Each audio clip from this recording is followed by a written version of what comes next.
Unfortunately, it's never been more important than it is right now today to protect, believe it or not, the phone number for your smartphone. Because unfortunately, hackers are getting access to our phone numbers. They're able to pretend that they're us, and they're stealing tens of thousands of dollars, if not hundreds of thousands of dollars, from unsuspecting victims. I don't want to see that happen to you. So let's jump in. We'll talk about what the scam is and how you can protect yourself from it. Okay, let's jump to Consumer Reports, and they have an article titled Prevent SIM Swapping Attacks. So prevent an attacker from stealing your mobile account information.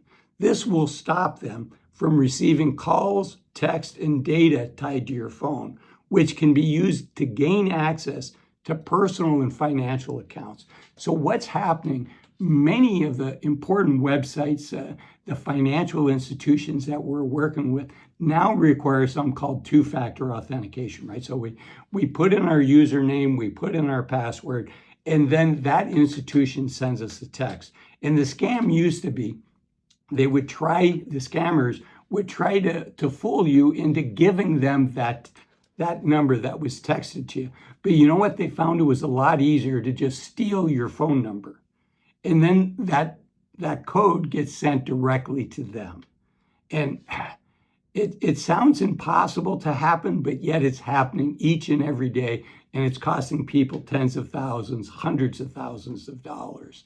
So how do we protect ourselves, right? This multi-factor authentication was supposed to be the protection for us. So first off, how are these scammers getting our phone number? The first one, unfortunately, is sometimes there's insiders at the phone company that is porting your number to somebody else's phone. And unfortunately, there's not much you and I can do about that. The way you'll know if your phone number's been ported to somebody else, you'll look at your cell phone, you'll say, why do I have no cell service? And in those, how many bars do you have? Do you have 4 bars? Do you have 5 bars? You'll have 0 bars, and that is your warning. So that's one way that scammers get your phone number. But the other way is through things that we can do to make it harder for them to get access to our phone number. Let's go through this Consumer Report and see what they recommend.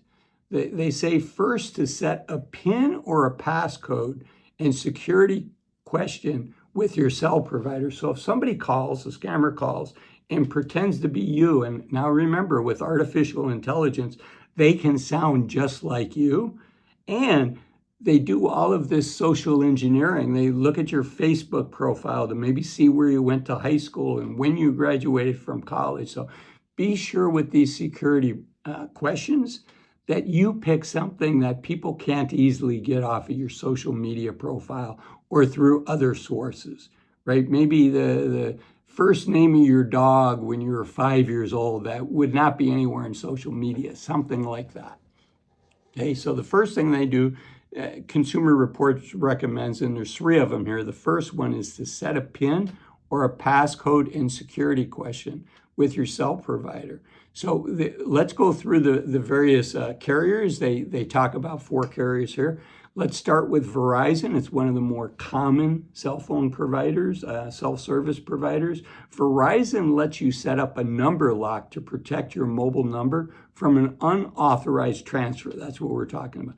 You can set this up by your phone through the app or on the website, or you can call customer service at star 611 and request a number lock on your phone, or on your app. You can go to settings, number lock, and select the number you want to lock. Or you can go to their website and look up number lock. Okay, AT&T, they call it managing extra security on your settings. And it may require you to enter your passcode, which I would hope that it would. And you can sign in to manage your wireless account by going to My AT&T in your profile. You log in, then it's My Linked Account, Manage Extra Security Account, and then turn on Extra Security. For T-Mobile account takeover protection, you can add it to your account. They don't say how to do that. I can tell you, I know people have gone physically to the T-Mobile store to set this up, And then Google Fi lets you set up a number lock to protect your number from unauthorized transfer. Consumer Report says to follow Google's instructions. Okay, so that was number one, is to set up this security question, set up this passcode. Number two is consider moving away from text message-based multi-factor authentication. We always have to try to stay one step ahead of these scammers, these bad guys. And so one thing we can do is, instead of having the service provider send you a code by text, they now make authentication apps. And you can find these on the App Store. I know Google has one. It's called Authenticator. And then oftentimes the password managers, this is not sponsored by a password manager, but companies like OnePass, companies like LastPass. And not only is a password manager important for this authentication, these authenticator apps tend to be free. It's also important when you switch your cell phones, if you upgrade to a new phone, make sure you know how you're going to pass that authentication app over with all of these authentication protocols that you've set up. Otherwise, it can be difficult. Mea culpa. I made that mistake, and I was in some pain for a couple of weeks until everything got transferred over. Okay, so that's Consumer Reports number two, is consider using one of these authentication apps. And the third one is to set up a PIN code for your physical SIM card. In our smartphones, we can put on a passcode to protect that physical card. Right now, you know, if you're at a coffee shop and you go to use the restroom and you forget and you leave your cell phone on your table, somebody doesn't, you know, they don't necessarily have to steal your cell phone. They can just steal that SIM card. And if you don't have this protection, once they have the SIM card, they can, if they know more information about you, they're going to get these text messages to you. They'd need more information because they'd need to be able to log into your bank. But maybe, you know, you were recently on your bank's website on your phone, and they could get to it. So we need to be careful, because that physical SIM card, if you still have one, I know the latest Apple phones don't have a physical SIM card anymore. So that's the third one, is to put this code on. And they say, you know, anybody with your SIM card would need to enter this PIN.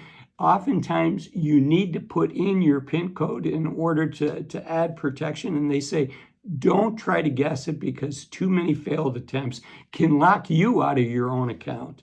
And the last one is to protect yourself, to guard yourself from phishing attempts.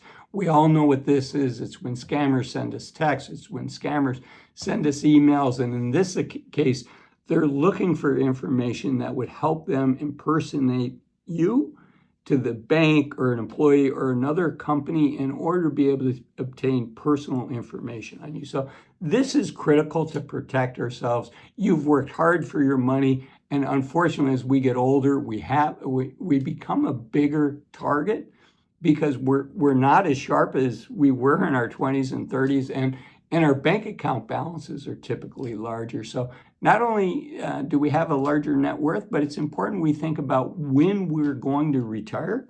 And that's why I made this video here. Why waiting to 65 to retire might be a big mistake. I'll see you in that video. Bye-bye.